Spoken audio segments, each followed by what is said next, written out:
Yes, an autoimmune disease is an insufficiency of the adrenal glands. But is stress, well, let's say, the cause of this? And is it possible for something like exhaustion, depletion, or running out of motor resource to happen? No, that's not the case anymore. Let's take a closer look at this organ together. We have, friends, paired organs, the right and left kidneys. The kidneys are responsible for cleansing our body of metabolic waste products, of urea, of uric acid, and other salts. Let's put it simply. The kidneys remove salts from my body, salts. And on top of the kidneys, there's a small gland called the adrenal gland. Well, it's called that because it sits like a little cap on top of the kidney. And the adrenal gland, let me tell you, is actually quite a complex organ. It's a hormonal gland, an endocrine gland. In other words, it produces a specific substance. If a substance is released onto the skin, onto a surface like a mucous membrane, or by sweat glands or salivary glands, then those are exocrine glands. This is an endocrine gland. Its substances enter the bloodstream, and this endocrine gland produces many different hormones. A great many. First of all, the adrenal gland, as an endocrine gland, is divided into two parts, the medulla and the cortex. The cortex is especially complex. There are the glomerular, fascicular, and reticular zones. The glomerular zone secretes aldosterone, which affects urine formation. Someday I'll explain this in more detail. The fascicular zone, as you can see, is large and it secretes corticosteroids. The cortex is precisely the adrenal cortex. It produces steroid hormones. They ensure the body's health. They have anti-edematous and anti-inflammatory effects, and they stop allergies. These are the hormones of health, the hormones of life, the hormones of youth. Cortisol is the main hormone of this zone. The reticular zone also secretes sex hormones, testosterone and estrogens. And this happens in both boys and girls. That's why boys also have estrogens and girls also have testosterone, both produced by the reticular zone. And the medulla of the adrenal gland produces two hormones, adrenaline and noradrenaline. Well, many people always mention them together, thinking they're the same thing, but they're not the same thing. Adrenaline and noradrenaline have similar effects on blood vessels. But when it comes to their effects on the brain, there is a difference. Let me say a couple of words about their differences. Look, for example, when you're a racer and you're riding a motorcycle at extremely high speed, noradrenaline is released in your body. You're scared, your hands are shaking, your eyes are wide open, but you enjoy it, you find it pleasant. And when someone is running after you, when you're a runner, for example, running around a stadium, and you're approaching the finish line, about to come in first, you feel joy inside, and noradrenaline is being released in your body. It's the same action, but you enjoy it. But when an angry dog is chasing you and you're running away from it, adrenaline is released. So it's the same action, but now it's unpleasant for you. This is a great example of how these two hormones work. Like when there's a subordinate and a boss, and the boss is yelling at the subordinate. When the boss yells at the subordinate, hormones are released in both of them. But the boss has noradrenaline, while the subordinate has adrenaline. One feels pleasure, and the other feels discomfort. But both of these hormones are produced by the medulla of our adrenal glands right here. And basically, it's such a tiny piece of iron. And this gland produces a huge amount of hormones that regulate the entire human body. But it's also important to note that this gland by itself doesn't produce hormones. It only does so under the direction of the pituitary gland. The pituitary gland is located in our head. The pituitary gland produces the hormone ACTH, adrenocorticotropic hormone. Adrenal refers to a part of it. Cortico, that means the cortex of the adrenal gland. Tropic means producing a hormone. The adrenocorticotropic hormone, ACTH, completely controls the adrenal gland. The pituitary gland completely controls the adrenal gland. That's it. That's a little bit about the adrenal gland. And when you experience stress, it's not your adrenal gland that gets depleted. When you experience stress, it's actually your cuckoo, your head, that malfunctions because of the stress. You've lost your marbles. But marbles doesn't refer to the cerebral cortex. the part you used to think. Rather, it means that the connections between the deep structures of our brain are being disrupted and destroyed, specifically the gray mound of the thalamus, which controls the whole body, the hypothalamic regulator beneath it, and then the pituitary gland, which acts as the executive organ. So stress does have an effect, but stress does not lead to adrenal exhaustion. Stress destroys your brain. And to address the disorders caused by stress, you shouldn't focus on adrenal hormones, but rather on, well, your head. In other words, you need to calm your nervous system. As for the adrenal gland itself, I'll tell you two things you need to know about it. The first thing, the adrenal gland receives its blood supply from a small adrenal artery, which comes out just above the kidney. And basically, impaired blood supply to the adrenal gland almost never happens. It's never really been recorded. But still, the adrenal gland doesn't function well. Along with the kidney, the reason for poor adrenal function, surprisingly enough, is cold feet. Guys, if your feet are cold, then warmth doesn't reach your kidneys. I explained this in other videos. The warmth from your body as a whole, from the stove, from the liver, spreads throughout the body along special channels, meridians, and the warmth enters the kidney through the legs. The adrenal gland, by the way, as well.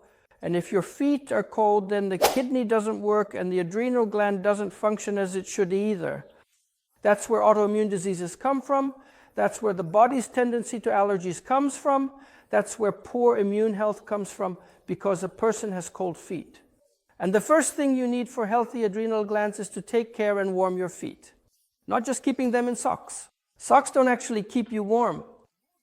Your feet need to be kept warm. You need to warm your feet. Keep your head cool and your feet warm.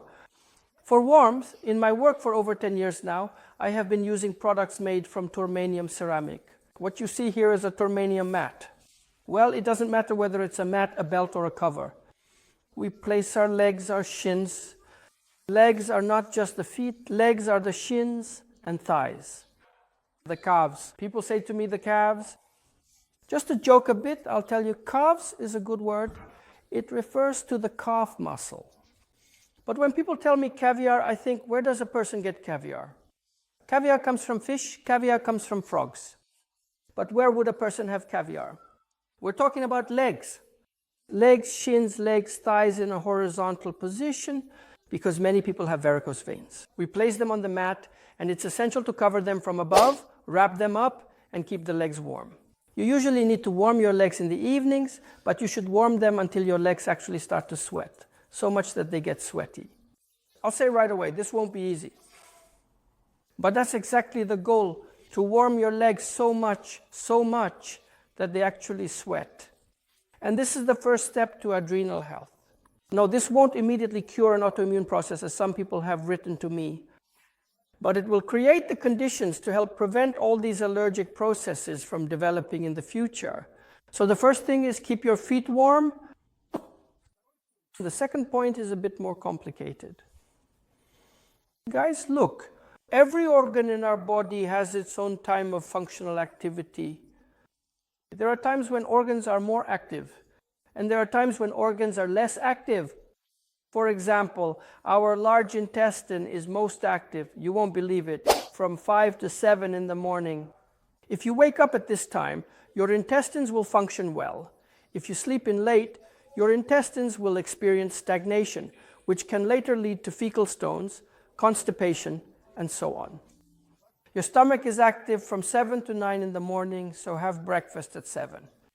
If you have breakfast late, you'll develop gastritis, gastroduodenitis, and reflux disease. And the only reason for this is that you eat breakfast late. The adrenal glands also have a period of activity. The adrenal glands are most active at 6 in the morning. Let's say, give or take half an hour, from 5:30 to 6:30. This is the period of adrenal activity. If you want your adrenal glands to kick in, now pay attention. I'm giving you clear instructions. Here's what you need to do to keep your adrenal glands healthy. You need to wake up at 5:30 in the morning, between 5:30 and 6 in a stressful way. Wake up between 5:30 and 6 in a stressful way. What does it mean in a stressful way? Well, I know two methods. The first method is to have someone pour a cup of ice cold water on your face at 5:30 in the morning. Usually that helps you wake up pretty well. If that doesn't wake you up, then a cup of hot boiling water, let's say coffee, on your stomach.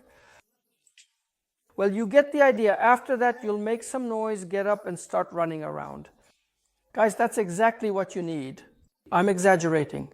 That was said as a joke, you understand. But that's exactly what you need. You need to wake up at 5:30 or 6 and start running. The stress begins. The movement starts. I'll explain.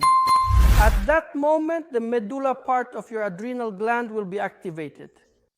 Adrenaline is released, well, there won't be noradrenaline, there will be adrenaline, but it will trigger the work of the cortex, those parts of the adrenal gland. Cortisol is released, aldosterone is released, hormones are released that ensure your health. And in order to activate your adrenal glands, besides warming up your feet, you also need to wake up as early as possible. There are night owls and there are early birds. Night owls get sick. Early birds are healthy, always. The reason is early birds are healthy and they wake up early. And waking up early must run, must move, must provide physical activity, must provide stimulation to the adrenal cortex, adrenaline, and then this will activate, by the way, the adrenal cortex, cortisol. Cortisol stops all inflammatory processes, cortisol halts autoimmune processes, and a person becomes healthy. Guys, if you want your adrenal glands to keep your body healthy at all times so that you never get sick, you need to wake up between 5:30 and 6 at that time in a stressful way and go for a run. Then after you've run, take a quick shower or do some water procedures, harden yourself, and by then breakfast will be just in time for your stomach, and after that, work. Well, I'm just continuing on from there. The idea is that you need to follow the right routine for your adrenal glands. The adrenal glands work in the morning. So here's the solution for what you need. No, it's not adrenal exhaustion from stress. Stress causes problems in your head. But to have healthy adrenal glands, you need two things. For your adrenal glands to function, you need to warm your feet in the evenings and wake up as early as possible. Many people tell me they can't wake up early because they went to bed late. It doesn't matter at all when you went to bed. What matters is that at 5:30 you should be woken up and someone should start hitting you. Well, I'm speaking bluntly. Wake up and company rise. You have 45 seconds to get dressed, otherwise you'll be beaten. You understand? Then when you wake up under that kind of stress, plus have physical activity throughout the day, then in the evening at 10 o'clock, you're not sitting on the internet or at the computer. You go to bed and sleep until 5:30 when you're woken up again. That's the essence of adrenal health. That's what it takes for your adrenals to be healthy. Well, that's the information I have for you today. I tried not to overload you. Friends, if you have any more questions, write them in the comments. I read the most interesting ones, picked them out, and answered them. For today's video, in YouTube language, remember to give it a thumbs up like this. Don't forget that. You know, I'd be happy to see as many likes as there are views. Be sure to check that you're subscribed to the channel and turn on the notification bell. And share this video with those you know who are unwell. Believe me, this video can help a sick person become healthy. Well, that's all for today. I'm saying goodbye to you. Thank you very much for your attention. This was Dr. Holod Vladimir Miroslavovich with you. Goodbye, friends.